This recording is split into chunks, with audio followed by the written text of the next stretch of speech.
Morning, everyone. I hope you enjoyed last night our pre-Shavuot program, where we had over 100 people involved in a fantastic program of running through the whole Torah, which we completed. Mazel tov, everyone! Very exciting. So today we are also in an exciting state. We have four Mishnayos, and then we will have completed together the whole of the tractate of Sanhedrin. By the way, before we start, tell me afterwards, or you can tap, if you prefer the lighting. I've been told that the lighting has to come this way, not behind me. I get messages every day about really important things when we're learning Mishnah, and mainly it's about the lighting. So if the lighting is good today, tell me. If it's not good, I will move to a different room, okay? But I'm just trying to use artificial light to improve things. And what can I tell you? Our lighting team are not here today, so it's just me. Anyways, we carry on, and we are going to dedicate the learning today, and we wish long life to those that are saying Kaddish, either for a loved one because they are in their year, or because they have Yortzeit today. So we're learning in memory of Leah bas Feivel, Tzivia bas Mordechai, Avram ben David Slavin, Shlomo ben Yisrael Morris, Eliezer ben Shmuel Teret, Eliezer Shalom ben Avram Shmuel Beres, Tzipora Begala bas Reuven Baruch, Shalom ben Aliyah Lee, and Bela bas Feivel, as well as today being the 27th, Kayla bas Aaron, Avram Shalom ben Moshe Yitzchak, Chaim ben Tzvi Aryeh Harris, Avram Shalom ben Moshe Yitzchak, and we wish all of them long life. Okay, so we're going to do, I apologize in advance, I need to whiz through two Mishnayos today, and then tomorrow there will be two more Mishnayos, and that will be it before Yom Tov. And then tomorrow we will complete. So get your lechaims and schnapps ready, because tomorrow we are going to finish it. So that means I have to do two Mishnayos today. So I apologize. One is short, one is slightly longer, but we can do it. We can do it. Okay.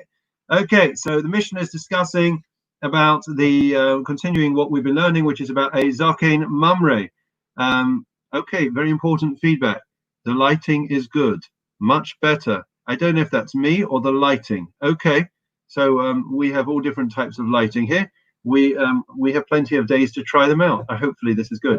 Okay, so the Mishnah was discussing about a zaken mamre. Zaken mamre, zaken means somebody elderly, but it also means somebody who is of wisdom, and therefore they decide this person who is very knowledgeable gives a psak, gives a ruling that is against the Torah. Okay, they mislead the masses, saying that something is permissible when it is forbidden, or giving a misunderstanding of what is written in the Torah.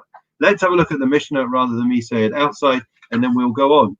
So Chayme Medivrei, so he says Chayme Divrei Sofrim Medivrei Torah. So there are different laws that we have in the Torah, that we have different laws. We have the mitzvot that are laws that are written explicitly in the Torah, like do not steal, do not kill, do not commit adultery, right?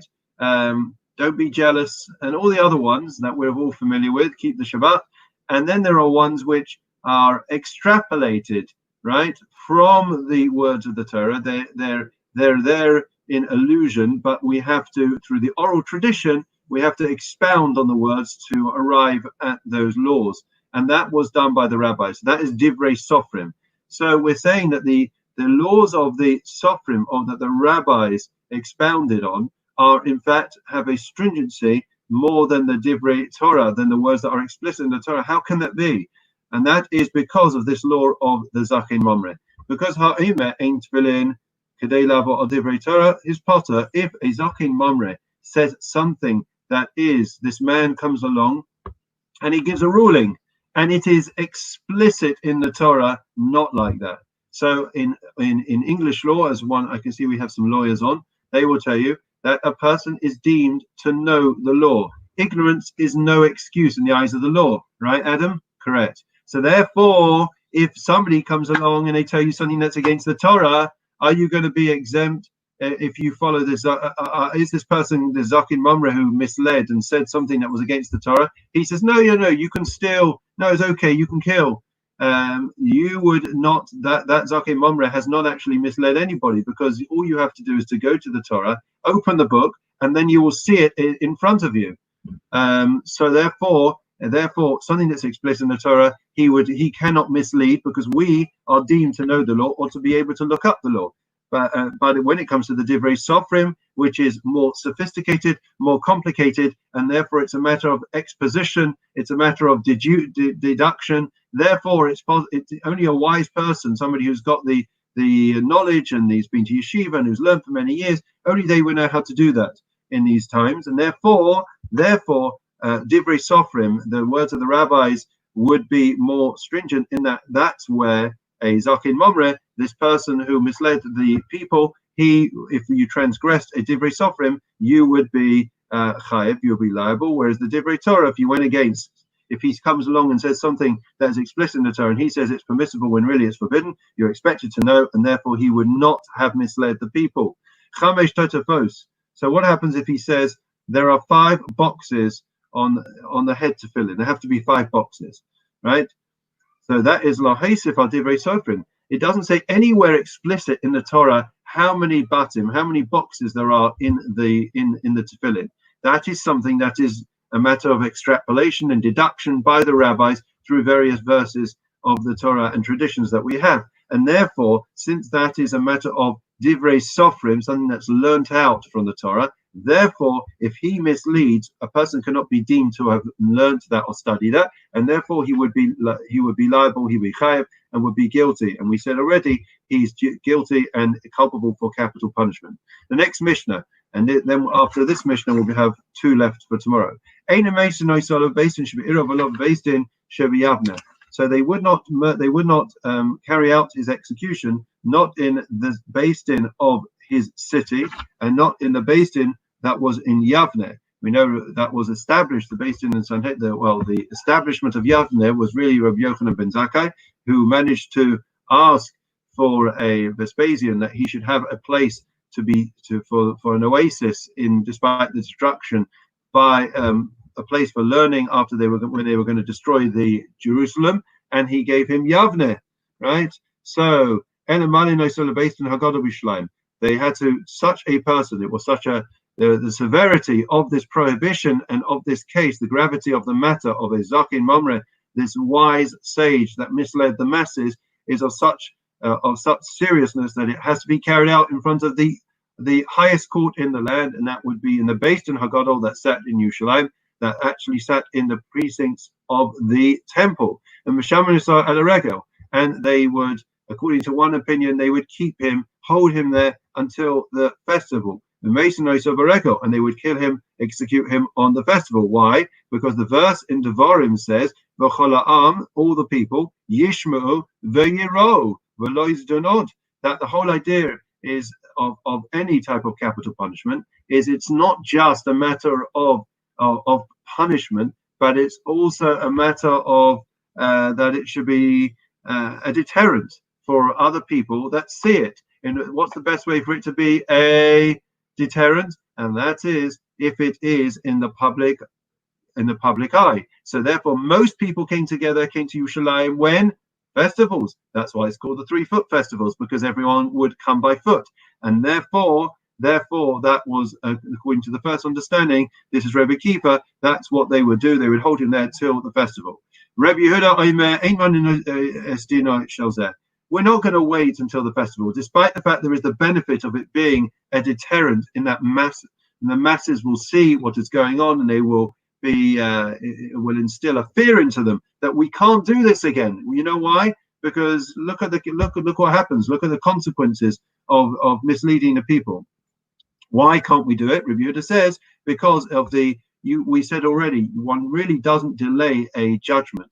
It's not like death row. It is exceptionally it is torturous for a person to know that they're going to die, and then to have this time period in between the verdict and the execution, right?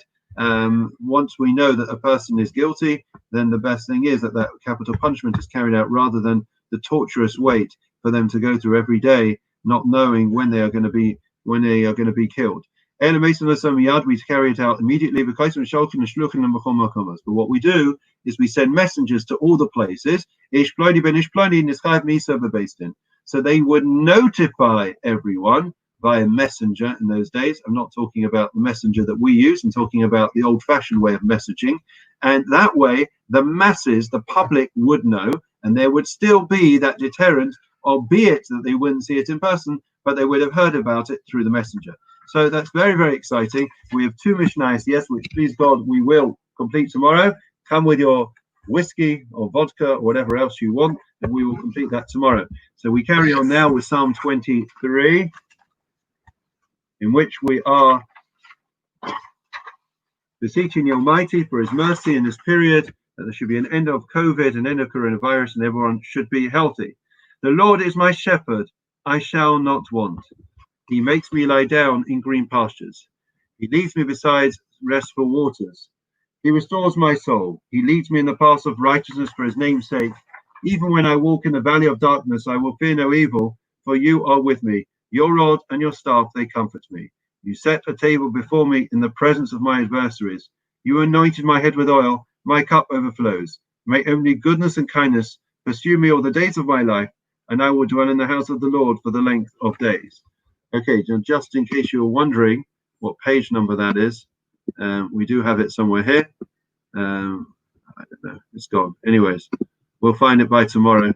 It is somewhere up here. Okay, but I would said it aloud. In any case, now we move on to our memorial prayer. Again, we wish long life to all those that have Yortzeit, and memorial prayer will then be followed by Refuah Shlema prayer. El Malay Rachamim Shaykhain Bamroimim Amasemanachana Arkam Fashina Babelois Kadoshim Matarin Kazara Kimasim Es Nishmas Leah Bas Bible Sivia Bas Mordechai Avram ben David Slavin Shlomo ben Yisrael Morris Eliezer ben Shmuel Teret Eliezer Shalom ben Avram Shmuel Beres Sivara Fegela Bas Reuven Baruch Shalom ben Eli Ali Bena Bas Bible Kayla Bas Aaron, Avram Shalom ben Moshe Yitzchak, Chaim ben Tzvi Aryeh Harris, Avram Shalom ben Moshe Yitzchak, Shalachuli Alamam, Bergan Eden Taimano, Chosam Lachain Balarachamim, Yasi Ren Besaisa Kanapabli Alamim, Yitzrobas Chaim Ishmasam, Adonai Nachlasam, Vianuchu Amishkavam, Shalom, and Omar Amen. Also, it's important to bear in mind that tomorrow, of course, will also be the Shloshim for many, many families, including our own, for our grandmother. That is because once a festival starts, even if you have not had the full 30 days, the festival takes away the rest of the mourning period, be it the Shiva or the Shloshim. Doesn't take away the year, but the 30-day period, or the 7-day of Shiva, the mourning period, is is finished at the time of the start of the festival. So we wish everyone long life or make a l'chaim in that respect tomorrow as well. So we conclude with a Refuah Shlema prayer. Mi sheberach Avosenu Avram Yisrael Yaakov Moshe Aaron David Shlomo Yivarach Repes Acholim Coronavirus Ba'avo Sha'anu Mispalim Ba'avoram B'Zchazar Kadosh Baruch Hu Yimalei Racham Aleihem Lachem Alefosam V'Yishlach Leim Refuah Shleim Minashmayim L'chol Avim B'Soch Shachar Yisrael. Wish everyone well. Tomorrow, please God, we'll have the Siyum in the morning, and then before Yom Tov, we plan on having the Yizkor service details to be sent out. But we wish everyone well. Keep safe, keep well. Have a great day, and thank you for joining us. Take care. All the very best.